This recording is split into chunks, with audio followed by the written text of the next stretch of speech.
আদানীৰ পৰা নহয়, মুখ্যমন্ত্ৰীৰ পৰাহে অসমৰ মানুহে বচাব লাগে মাটি। আপুনি আদানীৰ পৰা অসমৰ ৰাজ্যক বচাব নালাগে, আপুনি আদানীৰ পৰা অসমৰ মানুহৰ মাটি বচাব নালাগে, আপোনাৰ পৰা আমি অসমৰ মানুহে মাটি বচাব লাগে, কাৰণ আপুনি আদানীক মাটি দিবৰ কাৰণে এই ব্যৱস্থা কৰিছে। গতিকে অনুগ্ৰহ কৰি মুখ্যমন্ত্ৰী ডাঙৰীয়া যে আপুনি আদানীক মাটি নিজে কিনি ল'বলৈ এৰি দিয়ক, আপুনি নিজে নিকিনিব, কাৰণ আদানীক অসমৰ মানুহে মাটি বিক্ৰী নকৰে। এইবাৰ বৰঝাৰ লোকপ্ৰিয় গোপীনাথ বৰদলৈ বিমানবন্দৰৰ সমীপৰ মাটিত চকু হিমন্ত বিশ্ব শৰ্মাৰ। তিনিখনকৈ খিলঞ্জীয়া গাঁও অধিগ্ৰহণ কৰিব বিচাৰিছে মুখ্যমন্ত্ৰীয়ে। আদানীক দিবৰ কাৰণে এতিয়া ৩ নম্বৰ বাৰ, এইবাৰ ৩ নম্বৰ আদানীক দিবৰ কাৰণে এইবাৰ কি কৰিব খুজিছে, তেওঁলোকে বিমানবন্দৰৰ কাষত থকা মানুহবিলাকক খেদিব খুজিছে। প্ৰত্যেকজন খিলঞ্জীয়া মানুহ, প্ৰত্যেকজনেই খিলঞ্জীয়া মানুহ, বিমানবন্দৰৰ কাষত যিমানবিলাক মানুহ আছে প্ৰত্যেকজন খিলঞ্জীয়া মানুহ। সেই প্ৰত্যেকজন খিলঞ্জীয়া মানুহক খেদি বিমানবন্দৰৰ কাষৰ মাটিখিনি লৈ তেওঁ আদানীক দিব খুজিছে। আৰু সেইটো লুকুৱাবৰ কাৰণে আপোনালোকে সকলোৱে জানে যে হিমন্ত বিশ্ব শৰ্মাৰ নিচিনা মিছা কথা কোৱা মানুহ অসমত এতিয়াও জন্ম হোৱা নাই।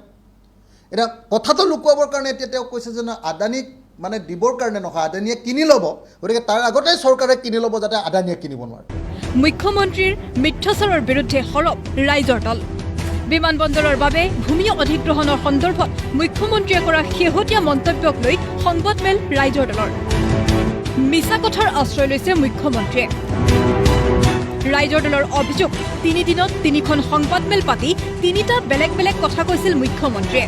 আমি মুখ্যমন্ত্ৰীজনৰ পৰা স্পষ্টীকৰণ দাবী কৰিছোঁ, বিচাৰিছোঁ তেওঁৰ আচলতে কোনটো কথা শুদ্ধ। তেওঁ 13 এপ্ৰিল আৰু 22 এপ্ৰিলত কোৱা কথাকেইটা শুদ্ধ নে তেওঁ কালি কোৱা কথাটো শুদ্ধ? তেওঁ মিথ্যাচাৰ কিমান ডাঙৰ এটা অসমৰ মুখ্যমন্ত্ৰী হৈ তেওঁ ইমান ডাঙৰ এটা মিছা কথা ক'লে। এতিয়া কোনটো মিছা বুলি ধৰিম আমি, কোনটো সঁচা বুলি ধৰিম? নে তেওঁ আগতে কোৱা কথাখিনি মিছা, নে তেওঁ কালি যিটো বাৰ্তা তেওঁ দিছে, আজি প্ৰকাশিত হৈছে, কালি বিভিন্ন সংবাদ মাধ্যমতো প্ৰকাশিত হৈছে, এইটো মিছা?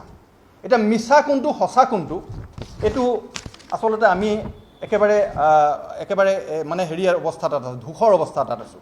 মুখ্যমন্ত্ৰীয়ে 1 আগষ্টত সংবাদমেল পাতি কোৱাৰ দৰে আদানীৰ পৰা ৰক্ষা কৰিবলৈ নহয়, বৰঞ্চ অসমখন আদানীক গতাবলৈ চৰকাৰে মাটি অধিগ্ৰহণৰ অভিযোগ মুখ্যমন্ত্ৰী হিমন্ত বিশ্ব শৰ্মাৰ বিৰুদ্ধে। এয়াৰপৰ্টৰ কাষৰ মাটি কোনে বিক্ৰী কৰিব কওক? এয়াৰপৰ্টৰ নিচিনা ঠাইৰ কাষৰ মাটি য'ত খেতি কৰি ভাত খাই আছে তাৰ মাটি কোনোবা মানুহে বিক্ৰী কৰিব নেকি? কোনেও নকৰে, আদানীক কোনেও বিক্ৰী নকৰে। এতিয়া চৰকাৰে জোৰ কৰি মাটিখিনি লৈ আদানীক দিব খুজিছে, আৰু সেইটোকে লুকুৱাবৰ কাৰণে হিমন্ত বিশ্ব শৰ্মাই এটা 2 নম্বৰী বুদ্ধি উলিয়াইছে। দুৰ্ভাগ্যজনক কথাটো। বিমানবন্দৰৰ কাষৰ 3খন গাঁৱৰ মাটি অধিগ্ৰহণ কৰিব বিচাৰিছে চৰকাৰে। গৰল গাঁৱত 70 বিঘা 15 লেচা মাটি, মিৰ্জাপুৰ গাঁৱত 157 বিঘা 9 লেচা মাটি আৰু আজাৰা গাঁৱৰ 83 বিঘা 4 কঠা 15 লেচা মাটি অধিগ্ৰহণৰ পৰিকল্পনা চৰকাৰৰ। মুখ্যমন্ত্ৰীক প্ৰত্যাহ্বান অখিল গগৈৰ। খিলঞ্জীয়া মানুহে মাটি নিদিয়ে আদানীক। আদানীয়ে কিনিবলৈ ক'লে মানুহৰ পৰা কিনিব লাগিব, আৰু মানুহে নিদিওঁ বুলি ক'লে আদানীয়ে কেতিয়াও কিনিব নোৱাৰে। কিন্তু ৰাজ্য চৰকাৰে লওঁ বুলি ক'লে, যেতিয়া চৰকাৰ এখনে লওঁ বুলি কয় তেতিয়াহ'লে মানুহে এৰি দিব লাগিব।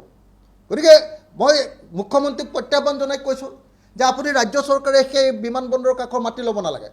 ৰাইজে আদানীক যিমান টকা দিলেও পইচা দিলেও আদানীক মাটি নিদিয়ে। ইমানৰ পাছত মুখ্যমন্ত্ৰী কিংবা চৰকাৰখনে বৰঝাৰ লোকপ্ৰিয় গোপীনাথ বৰদলৈ বিমানবন্দৰৰ সমীপৰ মাটি কেনেদৰে অধিগ্ৰহণ কৰিব, সেয়াহে হ'ব লক্ষণীয়। নিউজ ডেস্ক ৰিপৰ্ট, প্ৰতিদিন টাইম।